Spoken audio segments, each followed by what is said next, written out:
dentro del marco de este curso vamos a tener una sesión especial.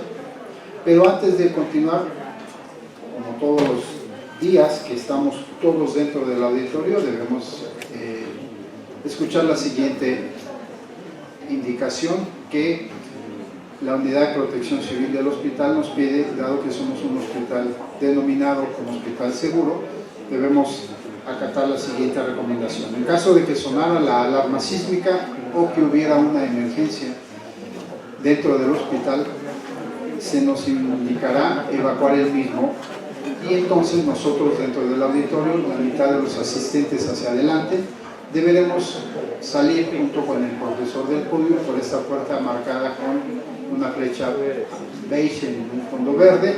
Esa puerta es de empuje, se empujan las cerraduras y se apertura inmediatamente y debemos colocarnos en medio de la calle de Industria. Los asistentes de la mitad del auditorio hacia atrás deberemos salir por la puerta principal y también abandonar el hospital a través de la puerta de reja blanca y también colocarnos en medio de la calle de Industria. Una vez que haya pasado el motivo que generó la evacuación del hospital y que los brigadistas de la Unidad de Protección Civil hayan revisado que las instalaciones son seguras, se nos autorizará a regresar y ocuparemos nuestro lugar para continuar con nuestra actividad académica. Muchas gracias. Bien, a partir de hoy y como en todas las sesiones haremos resaltar eventos importantes del mundo de la ciencia, de la medicina, de la enfermería y de las situaciones importantes para nuestro sector salud. Hoy queremos mostrarles y les pido que por favor vean la pantalla y hacemos un reconocimiento a quienes en este año 2023 reciben el Premio Nobel de Medicina. Ellos son los científicos Katalin Karikó y Drew Weissman, quienes se hicieron merecedores al Premio Nobel de Medicina por haber diseñado y posibilitar la creación de la tecnología del ARN mensajero, la cual desempeñó un papel fundamental en la rápida creación de una de las primeras vacunas contra el COVID-19. Ambos son catedráticos de la Universidad de Pensilvania en Estados Unidos y descubrieron cómo modificar las moléculas del ARN para usarlas como agente terapéutico sin que el sistema inmune humano las destruyera. Sus hallazgos abrieron la vía para el desarrollo de unas vacunas que han salvado a millones de vidas y han prevenido enfermedades graves en muchas más. Todo esto ha sido destacado por la Asamblea Nobel del Instituto Karolinska en Estocolmo. Aunque no estén presentes y no nos oigan, pero creo que es importante brindarles un aplauso a estos médicos y investigadores por este gran avance que nos permite hoy estar aquí en este mundo. Bien, a continuación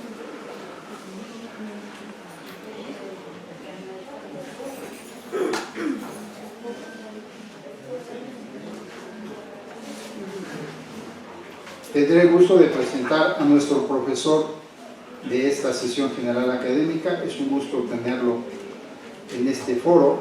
El doctor Sergio Baltasar Barragán Padilla es médico pediatra egresado de la Universidad La Salle y del Instituto Nacional de Pediatría. Realizó la maestría en gestión de la calidad de los servicios de salud en la Universidad de Murcia, en España. También realizó un fellow en medicina de desastres con enfoque en poblaciones vulnerables de la Organización Panamericana de la Salud y de la Academia Americana de Pediatría en la Universidad de Cleveland. Él realizó otro fellow en Economía de la Salud en el CIES. Es maestro en gestión de riesgos en la seguridad del paciente por el Ministerio de Salud en España. Su desarrollo en el campo médico, él llegó a nuestro hospital como médico adscrito en urgencias pediátricas. Durante mucho tiempo se desempeñó en el servicio de urgencias pediatría. Posteriormente ocupó el cargo de presidente de la Asociación Mexicana de Urgencias y Emergencias Pediátricas. Él también es fundador del Colegio Mexicano de Pediatría, es vocal de la Asociación Mexicana de Pediatría y organizador del Congreso Mundial de Pediatría que se realizó en la ciudad de Cancún, Quintana Roo, en el año 2014, así como ha participado en la organización de diversos congresos nacionales e internacionales. Él también ha sido distinguido por ser profesor y ponente en más de 100 congresos nacionales e internacionales, y dentro de su desarrollo en el campo de la investigación es autor de 33 artículos publicados en revistas indexadas nacionales e internacionales, así como autor de diferentes capítulos en libros científicos médicos. Es asesor de tesis de posgrado y maestría en el Instituto Nacional de Salud Pública y de la Universidad Nacional Autónoma de México. Dentro del campo clínico y de la enseñanza, él ocupó el cargo de coordinador de enseñanza e investigación en este hospital regional, licenciado Adolfo López Mateos. También se desempeñó como jefe de los servicios de enseñanza e investigación nacional en el ISSSTE. Es miembro fundador de la Academia de Educación Médica y también es miembro del Consejo de COMAEM. El doctor Sergio Barragán es profesor universitario de pre y posgrado en diferentes universidades del país. Dentro de su desarrollo administrativo fue subdirector de regulación y atención hospitalaria de nuestro instituto y también director de integración y desarrollo institucional en el Hospital General Dr. Gea González de la Secretaría de Salud. Fue director normativo de supervisión y calidad en el ISSSTE actualmente, y después de ese cargo regresó con nosotros y actualmente desempeña el cargo de coordinador de enlace hospitalario en este hospital, y también es el profesor titular del posgrado de calidad de la atención médica de nuestro hospital. Él nos va a presentar la sesión general, importancia de ser un hospital certificado. Recibamos con un aplauso, por favor, al doctor César.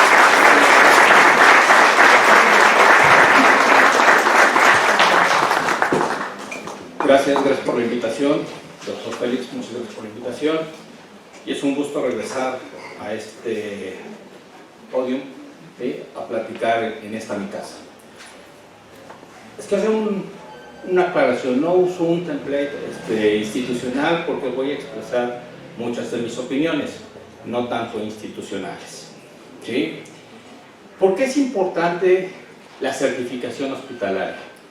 Voy a abordar la certificación hospitalaria desde un punto de vista un tanto diferente a lo que siempre han estado acostumbrados a escuchar. Todos pensamos en la certificación, en el proceso, en que nos verifican, en una serie de personas y revisan una serie de ítems.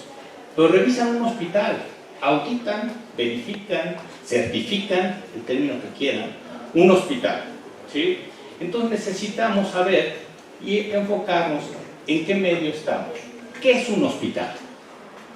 No es la pared, el equipo, el personal de manera aislada. Peter Drucker, que es uno de los máximos exponentes del healthcare management a nivel mundial, ojalá algún día lo lean, dice que un hospital es la organización humana más compleja que existe en el mundo, que haya creado la humanidad. Y empezamos con dificultades, no es tan lineal. Sin embargo, los humanos, las personas, estamos acostumbrados a querer simplificar las cosas, de hacerlo lo más sencillo, ¿sí? Y nos resistimos a las situaciones complejas. ¿Alguien puede decirme rápidamente un sistema complejo mayor que el de un hospital? Yo se los contesto: el cuerpo humano.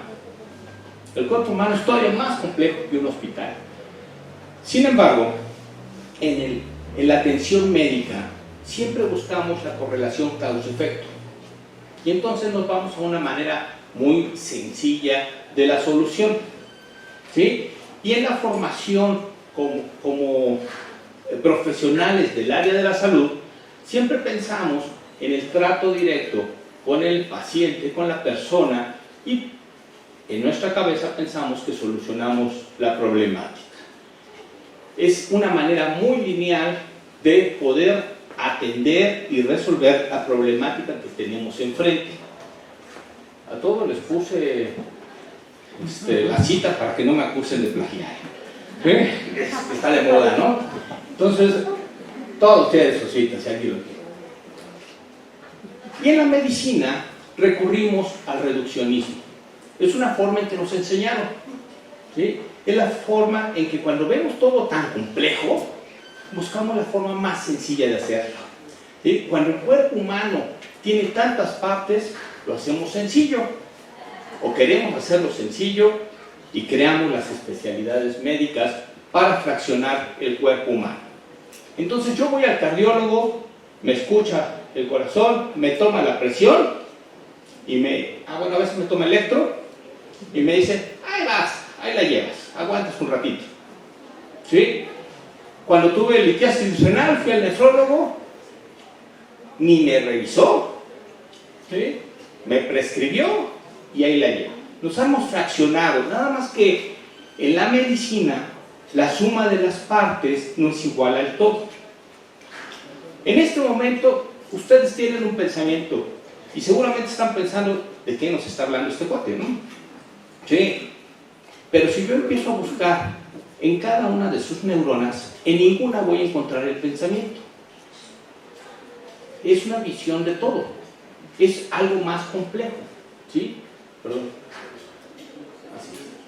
Así es mucho más complejo. Y no somos una máquina que se descompone, que se nos descompone un engrane. El corazón no es un engrane, las arterias no son un engrane. Las arterias no funcionan si no tenemos un corazón, si no tenemos órganos y tejidos. Llévenlo al hospital. ¿Para qué queremos un quirófano si no tenemos oxígeno, si no tenemos equipo, si no tenemos insumos? ¿Sí? Estamos fritos. El médico cree que es el centro del universo en un hospital, y yo soy médico, pero sin enfermeras, parimos chayotes, perdón la expresión, pero yo quiero ver qué médico, qué residente sabe diluir soluciones, preparar medicamentos. Entonces, todo eso lo vamos llevando al área de la medicina, ¿sí? Y en específico a un hospital, donde todos pensamos que el área de admisión es un área que ahí está. Pero sin admisión, ¿cómo entran los pacientes al hospital? ¿Sí? Y entonces, para poder entender esta visión, tenemos que observar al hospital con una visión holística, total. Sin eso nunca vamos a entender a un hospital. Aquí está López Mateos cuando fue inaugurado hace muchos años. Tuve el gusto de conocerlo de niño, ¿sí? este hospital. Y todos estos sistemas, ustedes piensan, siempre están en una continua comunicación. Un hospital debe estar funcionando los 365 días, las 24 horas. Y si en una hora se descompone un elevador y teníamos que subir un paciente a terapia, ya entramos en problemas. Si ese día no vino el técnico de imagenología que iba a tomar una tomografía y tenemos un paciente que es urgente de la toma de la tomografía, tenemos problemas. ¿Sí? Entonces es una continua comunicación, eso es un todo, y ahí lo tenemos que ir viendo. No voy a leer las diapositivas, ustedes las leen si quieren. Y entonces volteamos y decimos, bueno, ¿y qué es la certificación? ¿A quién se le ocurrió? ¿Sí? ¿Alguien para estar fastidiando o cuál es el problema? No. En la evolución del humano y de las sociedades, la verificación de lo que hacemos ha ido avanzando, ¿sí? En 1916, Ernest A. Gottman, un cirujano de los Estados Unidos, habla sobre la importancia de la certificación de médicos y acreditación de instituciones. Y él es el creador del concepto de medir los resultados de la práctica médica. Él se fue siempre bajo el concepto de la idea del resultado final. El que los hospitales, los médicos, teníamos que darle un seguimiento a los pacientes y poder decir cómo les había ido con nuestras acciones. Estamos hablando apenas de hace un siglo, cuando la humanidad ya tiene varias centurias, ¿sí? Entonces tenemos que ver que tampoco surge de la nada, ha ido avanzando paulatinamente. En 1966, Abel Navedian, el padre de la calidad, conocido así internacionalmente, publica el artículo de evaluación de la calidad de la atención médica y pone varios postulados que son importantes y que son vigentes a la fecha actual. Es muy difícil llegar a un criterio general para medir la atención médica del paciente. Cada uno de ustedes va a tener un concepto diferente, tanto como profesionales de la salud como pacientes o familiares de pacientes. ¿Sí? Cada quien interpreta la calidad, ¿sí? Y a veces la prejuiciamos, ¿no? Entonces empezó a hablar de cómo medir la calidad. El primer concepto que habló fue sobre los resultados, ¿sí? Que podían ser un criterio para medir la calidad. Sin embargo, los resultados tienen muchas variables. No es lo mismo un hospital que tiene una complejidad tecnológica superior a otro. No es lo mismo la complejidad de las patologías. No es lo mismo operar una neurocirugía que un paciente con hernia. Ambos se pueden morir.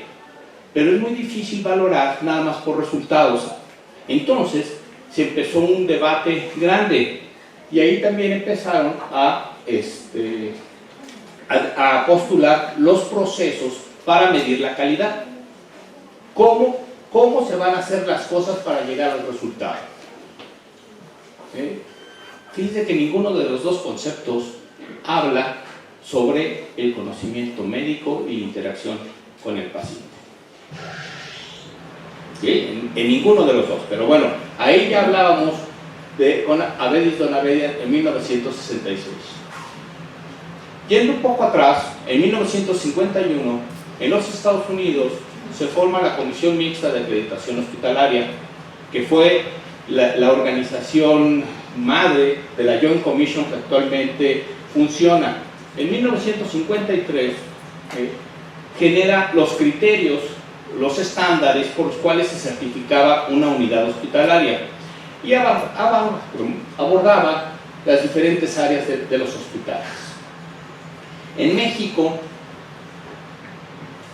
40 años después, ¿sí?, en 1990, y a iniciativa de hospitales privados, se reúne un grupo de funcionarios y médicos y empiezan a hablar de que teníamos que certificar las unidades médicas, ¿sí?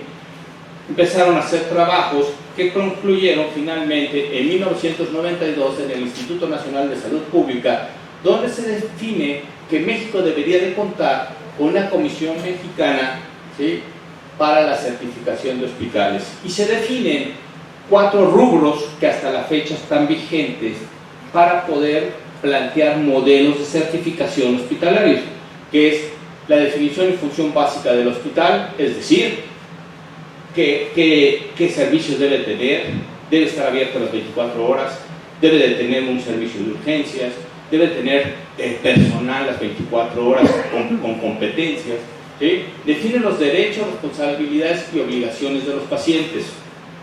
Eso todos hemos oído, ¿sí? Definen las condiciones para solicitar la certificación. El mayor criterio en ese momento era que tuviera 1 año de estar operando. Y definir los mecanismos de certificación.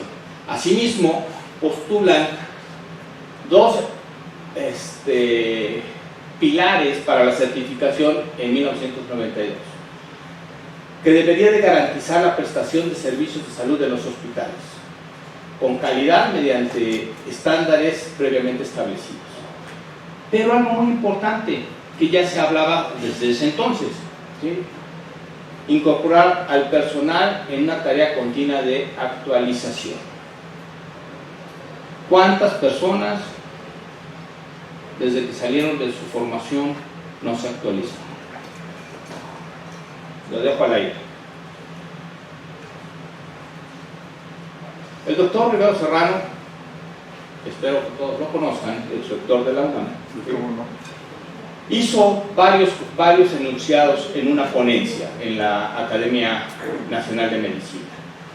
La prestación de servicios está ligada al nivel de desarrollo de una sociedad. Esto es fundamental cuando hablamos de certificación. las sociedades tienen diferentes avances.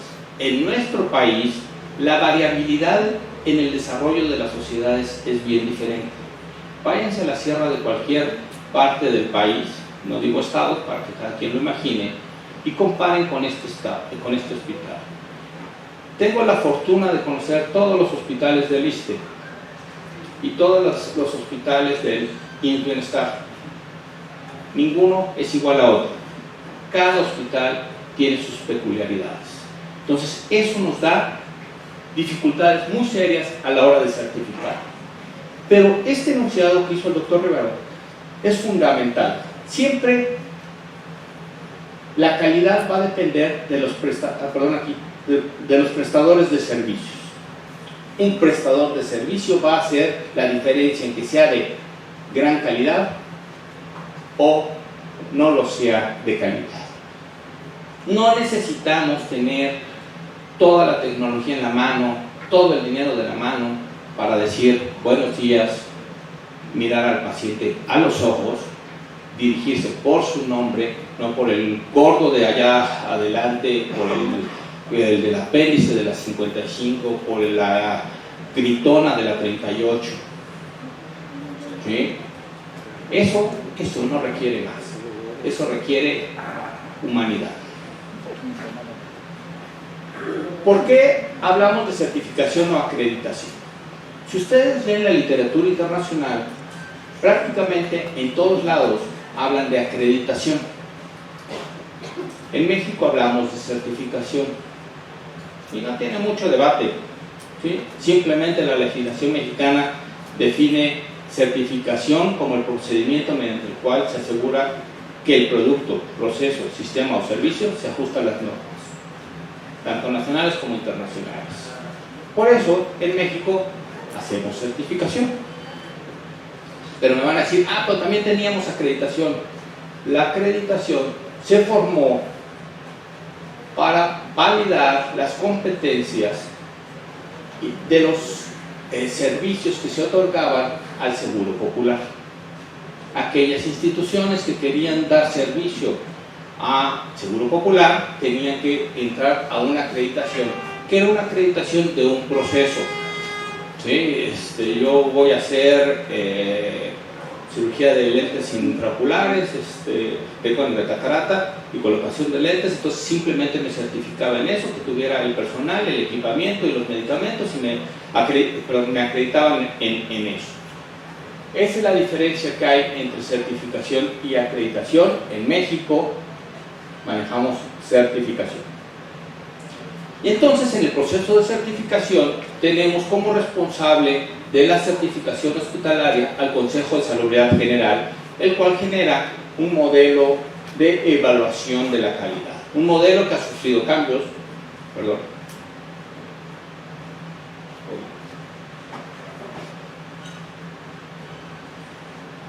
un modelo que ha ido sufriendo, ha ido evolucionando, ¿sí? Pero es un modelo.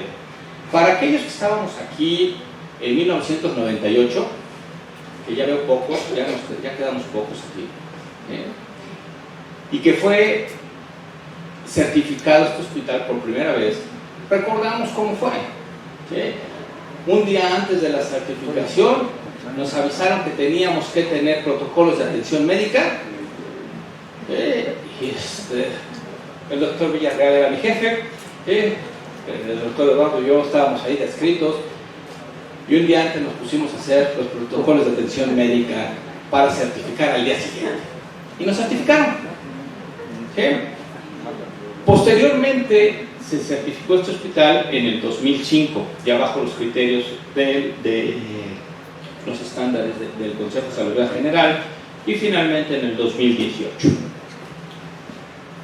Y ahí les pongo una serie de certificaciones. No solo existe la del Consejo de Salubridad General, existen certificaciones internacionales como la de la Joint Commission o la de la Asociación Canadiense, ¿sí? Pero también existen certificaciones ISO que son un gran avance. Existen certificaciones más específicas como la del Patient Safety First, que es de seguridad del paciente, la de atención pediátrica, que lo hace la Asociación de Hospitales para Niños en los Estados Unidos, certificaciones de tecnología, la certificación de hospital seguro, y podría seguir en otras certificaciones, ¿sí? ¿Alguno de ustedes conoce este hospital de Liste? No. Es la Clínica Hospital Susulá en Mérida, en la ciudad de Mérida. Este hospital tiene dos certificaciones que ningún otro hospital de Liste tiene, que es la certificación LEED, por ser amigable con el medio ambiente, y la certificación STRAP, para de ataques cerebrovasculares. Son certificaciones internacionales. Sobre todo esta es muy importante porque valida las competencias, es decir, las destrezas del personal que atiende a esa persona que tiene ese padecimiento, ¿sí? LEED, pues ojalá todos tuviéramos. Creo que el de Tláhuac está en proceso de certificación LEED, pero ambas certificaciones son nivel oro, ¿sí? Están por arriba de muchos hospitales latinoamericanos. Este ya es un poquito después nuestro hospital, ¿sí? Y aquí llegamos a un punto. Para poder pensar en un hospital que quiere certificarse o que estamos certificados, necesitamos un mapa de procesos. Ahí les puse que es un mapa de procesos. Un mapa de procesos. ¿Por qué? Porque entonces vamos a saber lo que al principio esos discernimientos que hice funcionan, cómo deben de estar en comunicación continua todas las áreas. Por dónde entra un paciente, por urgencias, por consulta externa, los servicios que se involucran, cómo está enseñanza, cómo está enfermería, sin el sustento, el soporte del área administrativa, ¿sí? No funciona, sin el sustento de la subdirección médica no funciona, sin el liderazgo y conducción de una dirección general del hospital no funciona, y se requiere de todas las áreas: jurídicos, mantenimiento, generales, finanzas, recursos humanos, áreas de atención al derecho ambiente, calidad, las coordinaciones médicas, enlaces. O sea, si nosotros quitamos una de estas, el hospital no va a funcionar. Que podemos ser el mejor hospital en ginecobstetricia, ¿sí? Si no tenemos una TOCO que reúna las características necesarias, no va a funcionar. Por eso todo tiene que estar en armonía. El macro proceso de un hospital es la atención médica. No es el médico, no es la enfermera el centro de un hospital, ¿sí? Todos somos parte para trabajar en este proceso. Entonces, si nosotros entendemos este proceso, entenderán lo que es la visión holística de un hospital. Tienen que abrir su mente y entender que si los servicios, ¿dónde están las coordinaciones médicas? No ponen atención en cómo están funcionando urgencias y los saboteamos, urgencias no va a funcionar. ¿Sí? Si les enviamos todo lo que yo no quiero ver el día de hoy a urgencias, nosotros estamos saboteando urgencias y alteramos el equilibrio, esa homeostasis en que estamos. ¿Sí? Entonces, todas las áreas son importantes y con base en esto debemos de pensar en una certificación. Otra vez me comparas.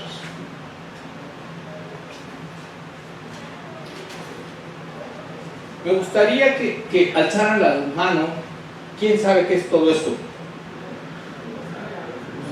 Nadie sabe qué es esto. Menos de 5 personas. Entonces, si yo les digo, a ver, hagan el mu, no es lo que hace la banda. ¿Sí? Entonces, cuando queremos hablar de certificación, tenemos que saber todos qué idioma estamos hablando. ¿Sí? Cuando a mí me dicen, vamos a ver el ACC, padrísimo, ¿qué es? Y muchos se quedan callados porque no entendieron y no quisieron preguntar. Entonces, si vamos a ver el ASC o vamos a ver el PCI, qué padre se suena, han de saber un chorro de lo que están hablando. ¿Y por qué no hablamos para que todos nos entiendan? La certificación necesita de todos nosotros, de todos los que están aquí, todos los que están allá, y todos los que no están porque no son sus turnos. Y si habláramos el mismo idioma, ¿sí? Nos lleva mucho tiempo poder decir evaluación de pacientes, prevención y control de infecciones. O sea, nos desgastamos mucho, ¿no, verdad? Y a lo mejor sí nos entendemos. Y entonces asociemos esos estándares y busquen en el mapa de procesos dónde se hace. Manejo y uso de medicamentos, pues en todo el proceso. Pero para que yo use un antibiótico, necesito que haya habido una planeación.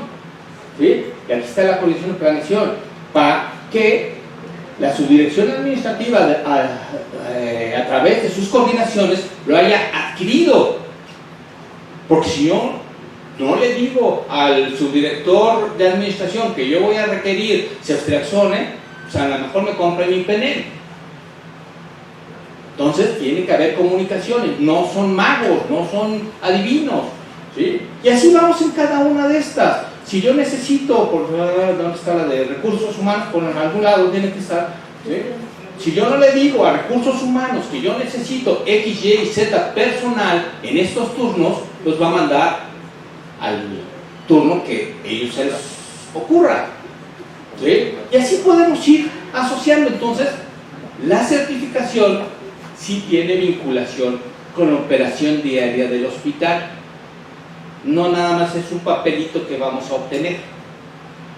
Es la traducción de que estamos funcionando en el entendimiento de que nuestro paciente es lo más importante que tenemos y que tenemos que comunicarnos. Y entonces pues ya nos acabaremos las diferentes tonalidades de grises y podemos trabajar iluminados, ¿no? Pero aguas. Este artículo publicado en el 2018 en Lancet, ¿sí?, dice que de 15.6 millones de muertes que hubo en países de bajos ingresos y medianos, incluyendo México, ¿sí?, 7 millones eran prevenibles por intervenciones de salud pública. Estamos en el 2018, ¿sí?, publicado. Eso significa que pudo haberse hecho acciones como vacunación, acciones preventivas, diagnósticos tempranos de cánceres, tratamientos, etc. Pero 8.6 millones de personas que acudieron, que fallecieron, de estas 8.6 millones, 5 millones de personas acudieron a una unidad médica, a una atención médica, y murieron por una pobre calidad de la atención médica. Desde no tener acceso, uso inadecuado de medicamentos, procedimientos inadecuados, falta de competencia, rechazo a la accesibilidad a los sistemas, distancias largas, lo que quieran. 5 millones de personas. De estos 8.6, 3.6 ni siquiera fueron a un hospital o a una atención médica. No puse, pero esto significa, estas muertes representan cientos de años de vida perdidos para la humanidad. ¿Sí? Cientos de años. Entonces, mucha gente llega a un hospital y muere por falta de calidad en la atención médica. ¿Sí? Sí lo puse, perdón. 224 millones de años de vidas perdidos en estos 8.6 millones de personas que murieron. Mortalidad por mala calidad, ese mismo artículo, contra falta de acceso. Pobre calidad es lo azulito moradito, no sé qué color sea. Mueren más por mala atención en problemas cardiovasculares que por falta o por no utilizar los servicios de salud. Tenemos hospitales donde no hay protocolos de atención de pacientes con problemas cardíacos, ¿sí? En la Ciudad de México. Entonces, tenemos que entender, este es el modelo de calidad del ISSSTE, que aún está vigente porque se presentó en el COCODI, ¿sí? Y pone en el centro a las personas y todo lo que tenemos que hacer para poderles ofertar una atención médica adecuada. Recuerden que el ISSSTE no es una institución de salud, aunque me pongan esa cara, ¿sí? Es una institución de seguridad social. Entonces vamos mucho más allá de la salud. Este es el cambio que necesitamos. El paradigma actual de la atención médica, en la cual el médico se siente el centro de la atención, ¿sí? Yo decido cuándo voy a ver a un paciente, yo decido cuándo voy a dar citas. No me importa que el paciente me está esperando, tengo que ir a desayunar, estoy tomando el café, necesito ir al banco. Me vale que mi horario diga que tengo que empezar a las 8. No importa que los pacientes estén esperando su expediente, yo necesito ir a desayunar. La calidad está implícita en la prestación de los servicios de salud. Nada más falso que esto. Tenemos que demostrar que hacemos las cosas con calidad y tenemos que tener competencias para poderlas hacer con calidad. La calidad subjetiva no es cierto. La calidad se puede medir. Se puede medir. Cantidad es calidad, no es cierto. En algunas de mis supervisiones, ahí está el doctor Hurtado, que también íbamos juntos, ¿sí? Nos sentábamos afuera de la consulta externa donde nadie nos ubicaba y veíamos que en X hospital un ortopedista veía 20 pacientes en una hora.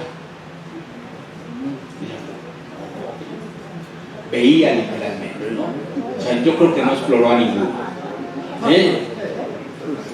Cantidad no siempre es calidad. Y ahí debemos hacer una reflexión en los servicios de urgencias. Se dice que para ofrecer una buena calidad no importa el costo. No es cierto. Para que exista un sistema de salud tenemos que saber primero con cuánto dinero contamos para poder saber qué ofrecemos.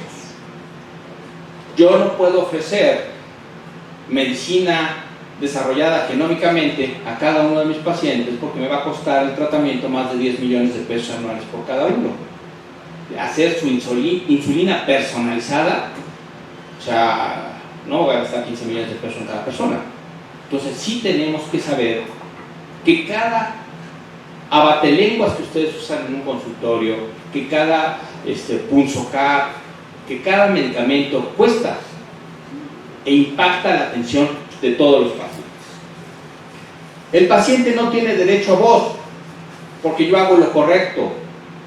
A ver, no estamos en la Santa Inquisición. Todos podemos emitir nuestras opiniones. Sería ideal que los pacientes supieran qué medicamento le estamos suministrando en las áreas de hospitalización, que participaran en esto. Buscaríamos que este fuera el nuevo paradigma, que la persona, en nuestro caso, el derechohabiente, sea el centro de toda atención, que podamos demostrar los resultados, no nada más por decir yo soy bien fregón, ¿sí? O sea, yo soy el mejor pediatra del mundo, ¿sí? ¿Y cómo lo demuestro? Entonces, tenemos que saber a comparar y aprender para mejorar. El que no tiene la disponibilidad de aceptar sus limitaciones nunca va a mejorar. La responsabilidad es de todos, como les enseñaba en el mapa de procesos. Yo no le puedo echar la culpa al subdirector administrativo o a la subdirectora médica que yo no haya visto un paciente o que yo no haya hecho alguna acción para mejorar X servicio. Es responsabilidad mía. Uno tiene que aprender a responsabilizarse de sus actos. Tenemos que ofrecer los servicios que tenemos capacidad de ofrecer. Y tenemos que ser muy claros en eso. ¿Difícil? Sí, en la sociedad en que vivimos. Es cierto que la vida no tiene precio. No podemos ponerle precio a una vida, pero sí tenemos que ser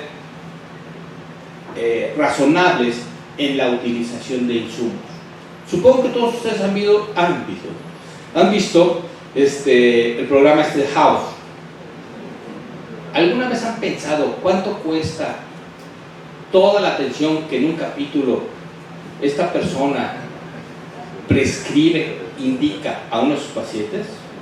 Millones de dólares, porque hay un análisis, porque ya acabó la serie, hubo un análisis de cada capítulo de ese programa, ¿sí? Y cuantificaban lo que decían que prescribía.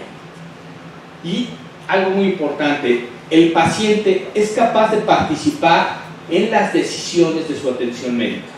Yo le puedo preguntar y el paciente puede negarse a recibir un tratamiento o puede sugerir algo más porque no va a tener la capacidad de adquirirlo, en fin, o de llevarlo. Y aquí les pongo varias citas sobre los hospitales y la certificación, ¿sí? No hay un hallazgo concluyente si la certificación o acreditación mejora la calidad de la atención, ¿sí? Hay evidencias de que la certificación o las acreditaciones ISO pueden tener impacto, ¿sí? No hay la suficiente evidencia. Una de las situaciones drásticas del por qué no podemos definir si impacta o no la certificación es por la variabilidad de los sistemas de salud. Y en México, déjenme decirles que no tenemos un sistema de salud, tenemos un chorro de sistemas de salud, ¿sí? El Sistema Nacional de Salud, el Sistema IMSS, el Sistema de Bienestar, el Sistema ISSSTE, los sistemas estatales, el Sistema de Defensa. El propio ISSSTE tiene a su vez 35 sistemas de salud que están diseminados en las delegaciones ISSSTE. Entonces es muy difícil comparar. Y sigo, ¿eh? Mientras más complejos sean los servicios, es más difícil estandarizar procesos. Y ahí van. Pero aquí hay algo importante. En Brasil dicen que la acreditación les ayuda a estandarizar los procesos internos. Eso es interesante, muy interesante. Se hace mención en varios artículos sobre la disminución de los errores de la prescripción de medicamentos. Eso sí hay, y también en este lo menciona. En este último artículo que pongo aquí, del 2021, sí que hay evidencia razonable que respalda que el cumplimiento de las normas de acreditación tiene múltiples beneficios para mejorar el rendimiento en el entorno hospitalario. Parece que empieza a haber luz en el camino. A título personal, ¿qué nos da de beneficios una certificación? Yo veo la certificación que nos permite tener un trabajo en equipo. Nos debe de permitir la comunicación, la fortalece, el compromiso con la institución. El liderazgo, genera liderazgos en el hospital. Implementa una cultura de calidad. Aumenta la seguridad de los pacientes. Le permite la voz a los usuarios. Y por usuarios me refiero a los pacientes y al personal de la institución. Respeto entre las diferentes áreas. La identificación de oportunidad de mejora en cada servicio. Podemos focalizar esfuerzos, porque cada quien hace sus iniciativas sin comunicar de lado, ¿sí? Y a veces duplicamos acciones de mejora, pero no las alineamos. Pero todo en función al paciente y a los usuarios internos. Yo veo todo esto entrelazado con la certificación de un hospital, ¿sí? A lo mejor no lo puedo medir todavía, pero hablamos y estamos aquí reunidos y nos estamos comunicando para hacer un trabajo en equipo, para comprometernos, ¿sí? Por implementar una mejora en la calidad, en la cultura de calidad, para poder tener esto de una manera más adecuada. Hay que recordar, volver a recordar los principios del ser médico y que el acto médico es un acto humano.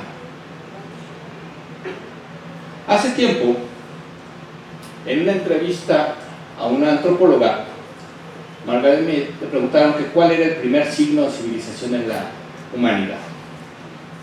No dijo ninguno de estos. Habló de que encontraron un esqueleto con un fémur que mostraba señales de que había sido fracturado y que se había recuperado. Y esto es un gran avance.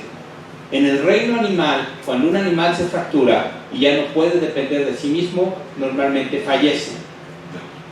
Esa persona que curó ese fémur implica que alguien la cuidó, que surgió la humanidad. ¿Sí? Entonces, yo les pregunto, ¿dónde se ubican? Todos quedamos calladitos. ¿Sí? Muchas gracias.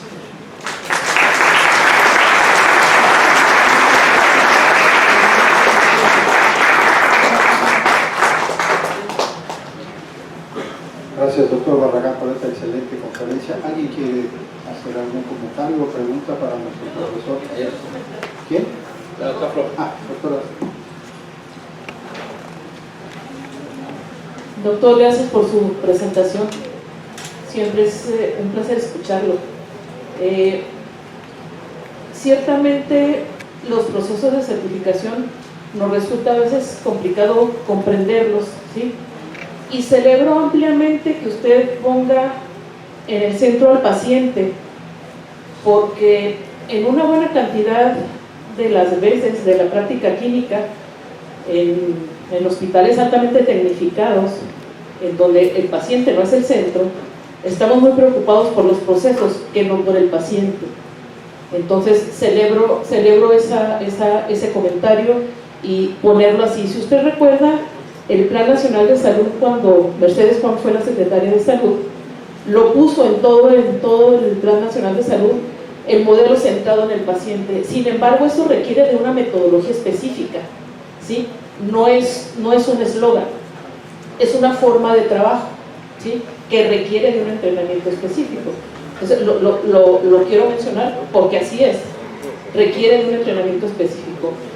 Y cuando usted se refiere a que necesitamos una auditoría médica, efectivamente necesitamos una auditoría médica, una auditoría clínica, que es una autoevaluación realmente, y que también requiere de una metodología específica que se tiene que aprender y que tendríamos todos que estar metidos en esto.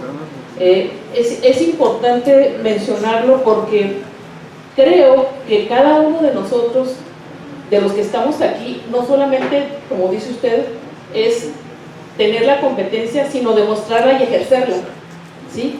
Y mucha gente puede tener la competencia y no ejercerla aquí.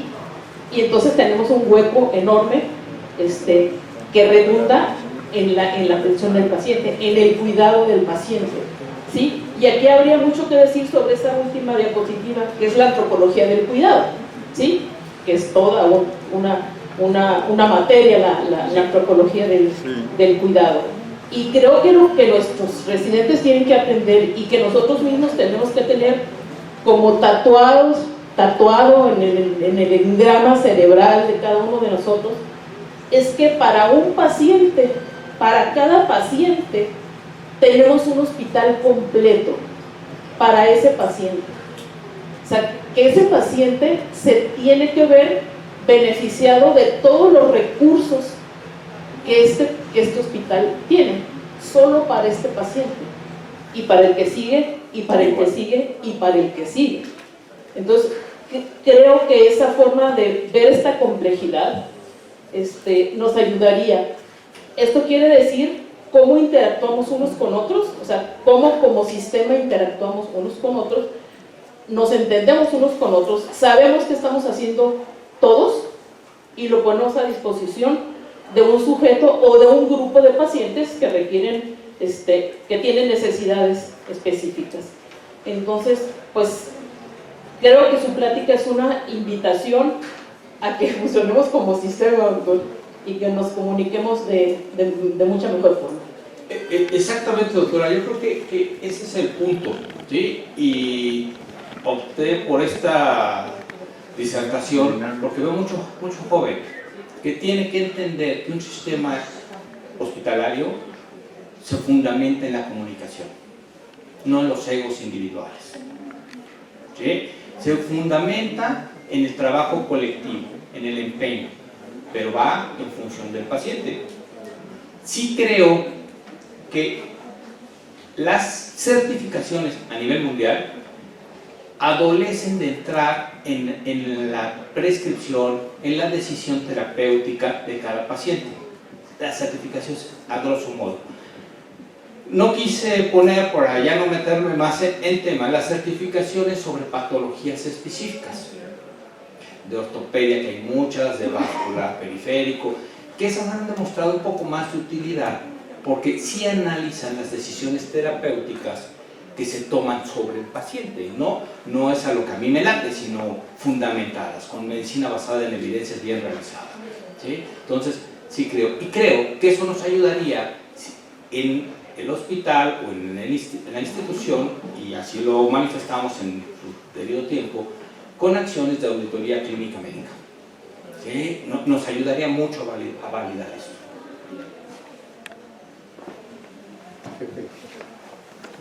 ¿Podrían darle, por favor? Doctor Barragán, muchas felicidades por su conferencia. Mi comentario va encaminado hacia lo siguiente. Efectivamente, el Plan Nacional de Desarrollo encamina estas cuestiones e invita a los servicios de salud a dirigir nuestros cuidados hacia la persona, hacia un bienestar de la persona. Y qué más importante que ellos mismos, porque el cuidado es innato, que lo hemos hecho profesional a través de la ciencia, a través de nuestros estudios, pero la persona se ha cuidado toda una vida. Por eso tenemos gente longeva, ayudado de la tecnología y de las ciencias médicas, pero ellos se han cuidado toda una vida. Y usted mencionó en su conferencia algo muy importante: trabajo en equipo y comunicación. Y el trabajo en equipo en este hospital lo tenemos al 100%. Todos trabajamos para todos. ¿Qué he observado yo después de la pandemia? La comunicación. La comunicación es muy importante que la tengamos entre nosotros como profesionales de la salud. Ahorita me encantó su conferencia porque me da la idea hacia dónde queremos ir como hospital. Pero si no conozco un plan de trabajo, a lo mejor de cirugía plástica reconstructiva, de ginecobstetricia, de pediatría, no sé a dónde dirigir a las enfermeras o al demás profesional de la salud. Entonces tendríamos que comunicar a dónde queremos ir como hospital al cuidado de estas personas. Yo invitaría a cada uno de nosotros que pensemos a dónde queremos ir con nuestro director, el doctor Félix Cuevas, Martínez Alcalá, perdón, doctor Félix Martínez Alcalá, ya no quiero cambiar de apellido, doctor, para que llevemos este hospital a ese cuidado de bienestar de nuestra persona y de nuestros usuarios, que son la razón de ser de este hospital. Felicidades, doctor. Gracias.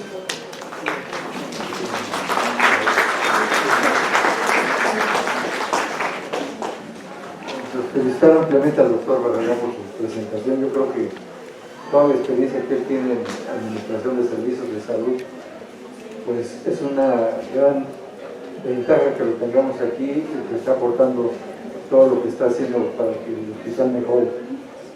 Son principios básicos: atención centrada en el paciente, que esto nunca debemos olvidarlo. Luego de repente se da uno cuenta de lo que pasa en el instituto como sistema. Estamos fragmentados también, entonces casi cada hospital tiene que resolver todos sus problemas de atención médica con los recursos que tiene asignados. Y creo que un punto importante es que tenemos que aprovechar esos recursos lo mejor posible en beneficio de los pacientes y tratando de que el personal también tenga condiciones adecuadas para la labor. La voz que tienen pacientes, hay que dársela, yo creo que es mucha comunicación con el paciente y que él pueda tomar decisiones en cuanto a su tratamiento, su manejo. Es un principio bioético, es el principio de la autonomía, y yo creo que tenemos que dar esa oportunidad de que el paciente sea corresponsable con la atención que le estamos brindando. Muchas felicidades. Gracias.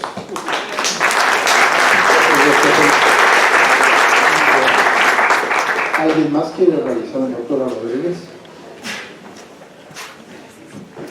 Doctor Barragán, lo felicito, sé de su amplia trayectoria. Yo quisiera preguntarle a usted, como alguien que conoce esto, ¿qué tendríamos nosotros que hacer? O sea, aparte de todo lo que usted nos está mencionando, para que esto fuera más fácil y podamos lograr la certificación de nuestro hospital, porque creo que es sumamente importante. Yo creo que usted ya analizó muchas cosas y me encantaría saber qué más podríamos hacer, qué nos queda por hacer. Tenemos comunicación entre los servicios, la mayoría de nosotros nos conocemos por el tiempo, vienen nuevas generaciones a las cuales estamos orientando, pero yo siento que usted tiene esa visión para que usted nos diga qué más, cómo facilitamos este proceso. Yo creo que parte de ese camino a la certificación, como se titula el curso, es esto, la comunicación. Sí es cierto que existe comunicación, pero cada quien se comunica con quien quiere, cuando quiere y como quiere. ¿Sí? Entonces tenemos que sistematizar más la comunicación, de arriba para abajo y de abajo para arriba, de la izquierda a la derecha y de la derecha a la izquierda. ¿Sí? Voy a hacer el incisivo en un área, urgencias, y no de este hospital. Ya, pues piensen el Zaragoza, el 1 de octubre, Guadalajara, el que quieran. ¿Sí? El principal problema de urgencias es por una falta de comunicación. Una falta de comunicación con nuestras clínicas, de las clínicas con nosotros, todo nos lo envía. Esa es una parte. Pero también es una falta de comunicación con el derechohabiente. ¿Sí? En sistemas de salud de otros países, afuera ponen qué atienden y qué no atienden. Sí, ayer les comentaba a los residentes de calidad los anuncios que ponen en los camiones en la Gran Bretaña para decir qué paciente debe ir a un servicio de urgencias o no, o en España. Entonces nos falta comunicación con los pacientes. Pero además en urgencias existe otro problema. A los demás servicios, a las demás coordinaciones, no les importa si los saturan y les envían pacientes para que ingresen por ahí, que los operen por ahí, que les den tratamientos por ahí, cuando ya están saturados, pero ellos no quieren hacerlo. Entonces la comunicación está siendo parcial. ¿Sí? Ese sería el principal problema que veo ahorita. Comunicación. ¿Sí? Competencias las hay, personal lo hay, comuniquémonos. ¿Sí? Yo creo que ese es el punto clave. Muy bien. ¿Algún otro comentario? Bien, entonces le voy a pedir a nuestra profesora titular del curso sea tan amable de entregar su reconocimiento al doctor Sergio Baltasar Barragán Padilla y un presente de parte del comité organizador. Démosle un fuerte aplauso, por favor, al doctor.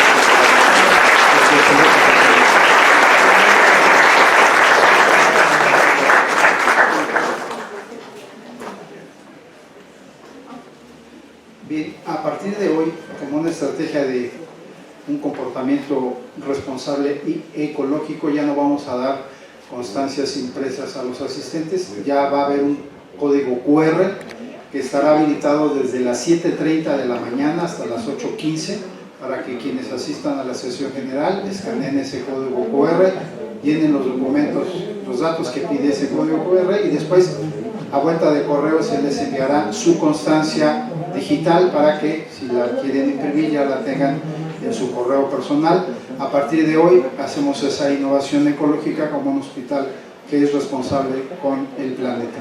Muchas gracias por aceptar la invitación a la sesión general.